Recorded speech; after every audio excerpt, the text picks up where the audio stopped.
Good day, everyone. So today I will discuss the change of phase. So the evaporation, condensation, boiling, melting, and freezing. So first, we'll discuss the evaporation. But before we discuss the evaporation, we'll read the objectives. So our objectives in this topic: first, define what is evaporation, condensation, boiling, melting, and freezing. Second, differentiate the change of phase or state. Third, explain each type of phase or state. So first, let's let's uh let's discuss evaporation. So first, we will define what is evaporation. So evaporation is a type of vaporization that occurs on the surface of a liquid as it changes into the gas phase. The surrounding gas must not be saturated with the evaporating substance. When the molecules of the liquid collide, they transfer energy to each other based on how they collide with each other. So, what is the importance of evaporation? So, evaporation is a very important part of the water cycle. Heat from the sun or solar energy powers the evaporation process. So, ang heat heat gikan from the sun or solar energy mo na maka himo sa evaporation process. So it soaks up moisture from soil in a garden as well as the biggest oceans and lakes. So the water level will decrease as it is exposed to the heat of the sun. So for example, na stagnant nga water. So may bungka na expose siya sa sun, may bungka pagkataon is mauga siya. So tungod ni vaporize ang water or ni-evaporate ang water. So muna example sa evaporation. So what will happen during evaporation?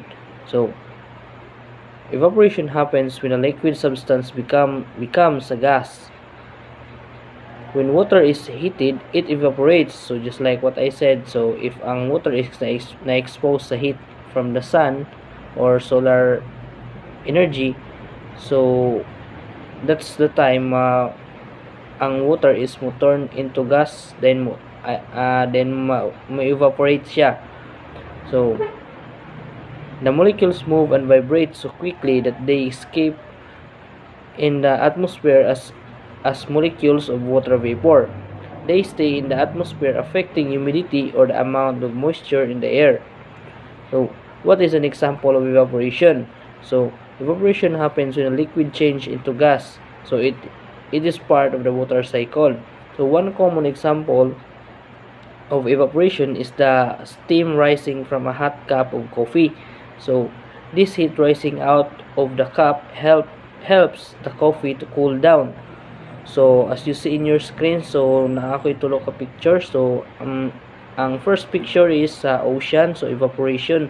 So ang ocean is or ang dagat is na exposed sa heat sa sun. So ang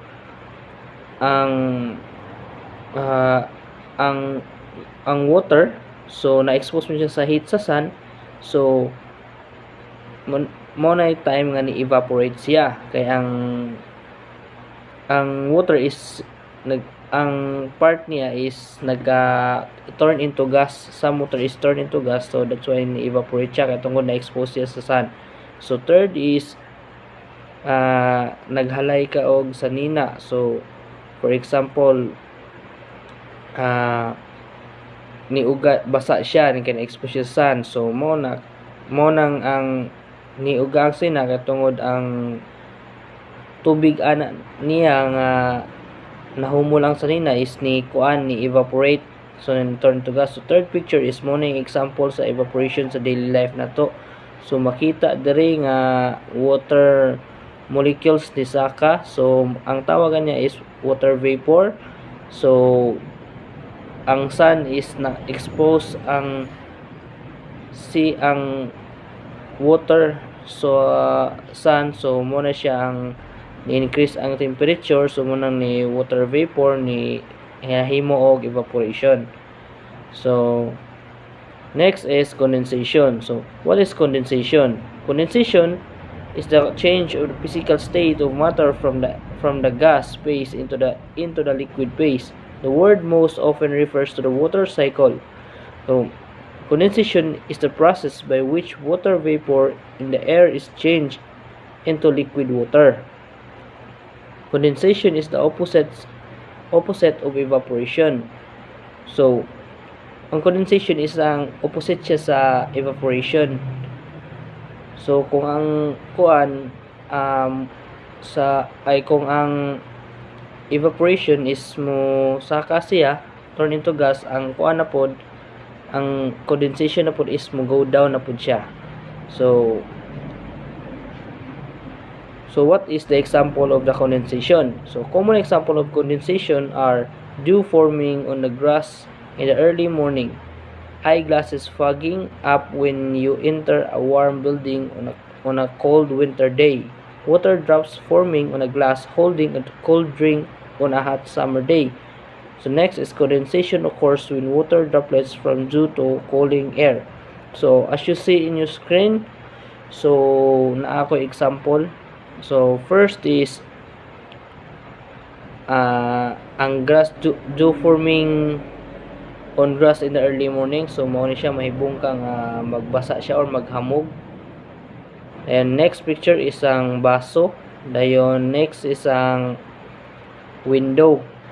Early in the morning yapon siya. So what will happen during condensation? So condensation is the change of water from its gaseous form or water vapor into liquid water.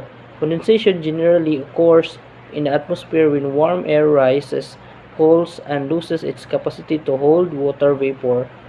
So as a result exists, water vapor condenses to form cloud droplets. So what is the importance of condensation? So condensation is very important to our weather and climate because it is responsible for cloud formation. So without clouds, we would not get to the third phase called precipitation, which we will talk about in a minute. So ang precipitation is connected gyapon siya sa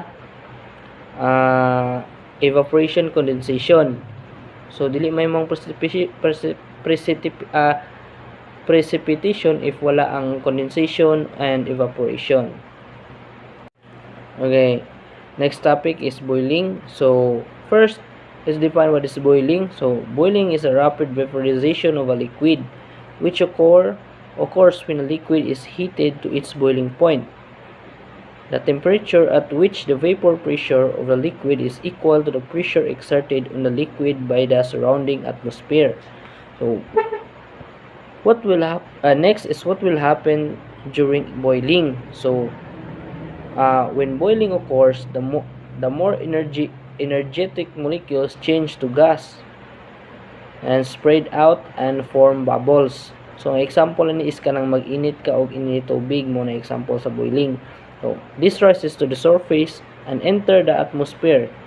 In addition, gas molecules leaving the liquid remove thermal energy from the liquid. Therefore, the temperature of the liquid remains constant during boiling. So example of boiling. So a good example of boiling is seen when water is heated until it forms a steam. So just like what I said, example is kanang magpabukal ka yung tubig. So manotice nimo is naa siya murag magbubble sa ana. Naay magbubbles niya when mahit ang water. Muinit siya. Dahil ang mga molecules niya is paspas kaayo nga mahantod maka-turn siya bubble. So the boiling point of fresh water at sea level is 212 degree Fahrenheit or 100 degree Celsius. So mo na ang boiling point sa water nga maka-form siya og bubbles na dayon kanang muinit na siya. So the bubbles that form in the water contain the vapor phase of water, which is steam. So ang tawag anang ni form siya bubbles is steam. So as you see in your screen, so naa ako'y duha ka picture nga example sa ni-steam. So first picture is katong nagbula-bula siya, ni-steam na siya, na ni-form na ang mga molecules niya na ispaspas na kayo mo nang ni-form siya og bubbles. So sa next picture gyapon is same ra gihapon. So ni-steam siya.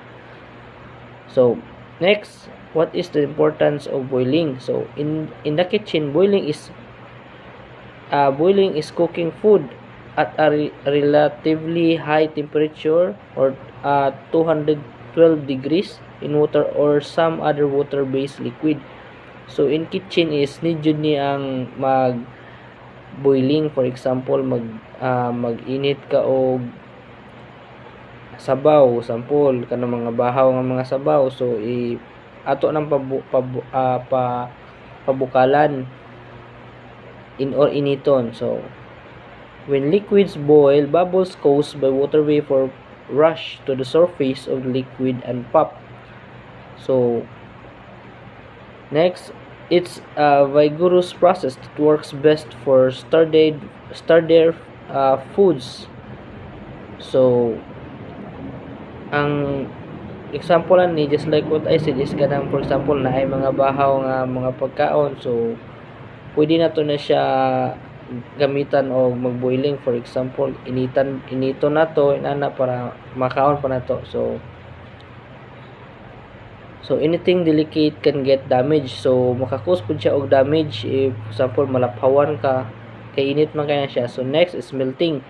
So what is melting? So melting or fusion is a physical process that results in the phase transition of a substance from a solid to liquid.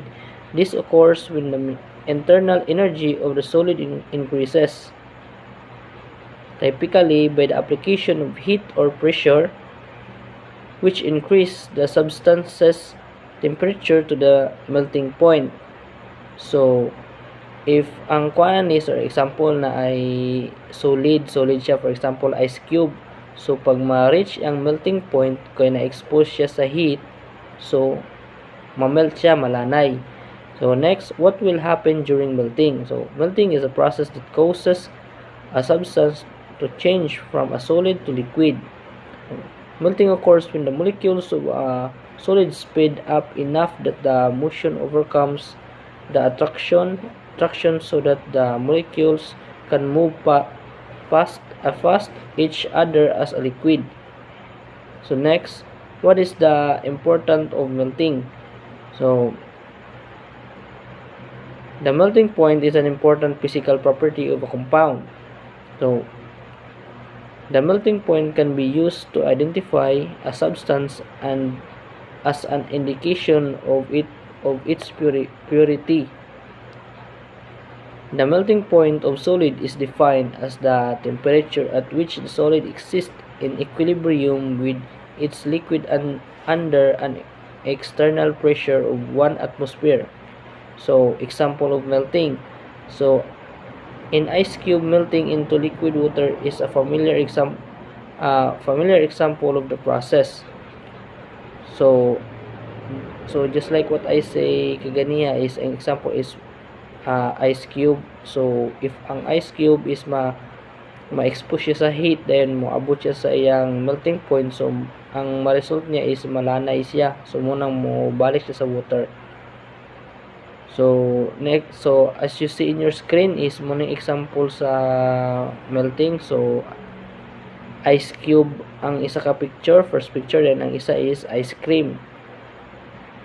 So next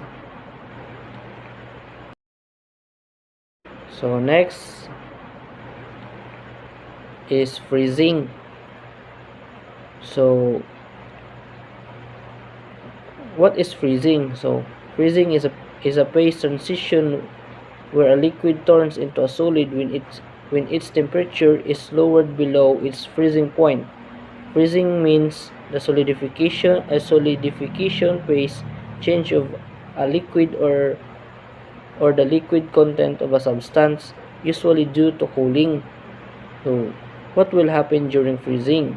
So when a liquid is cold, the average energy of the molecules decreases At some point, the amount of heat removed is great enough that the attractive forces between molecules draw the molecules close together and the liquid freezes to a solid. Next, what is the importance of freezing? So, freezing delays spoiled and keeps foods safe by preventing microorganisms from growing. So ang freezing is ang naka-important pud ani niya is kanang for example dili madaot ang mga pagkaon so mo nang ipambutang sa ref. So by slowing down the enzyme active that causes food to spoil. As the water in the food freezes into ice crystals, it becomes unavailable to those microorganisms that need it for growth. So example of freezing. So freezing occurs when the heat is lost from an object which causes the molecules to slow down and form tighter bands. One example of freezing is when water turns into ice. So example ani is kanang dapit sa Antarctica mga nana. So kay taas naman lang temperature, negative naman na. So mo nang turn into solid, so ma-freeze ya. So freezing is the opposite of melting and 2 steps away from evaporation. So as you see in your screen, so mo na example sa freezing. So water siya nga nahimong ice. So that's all. Thank you.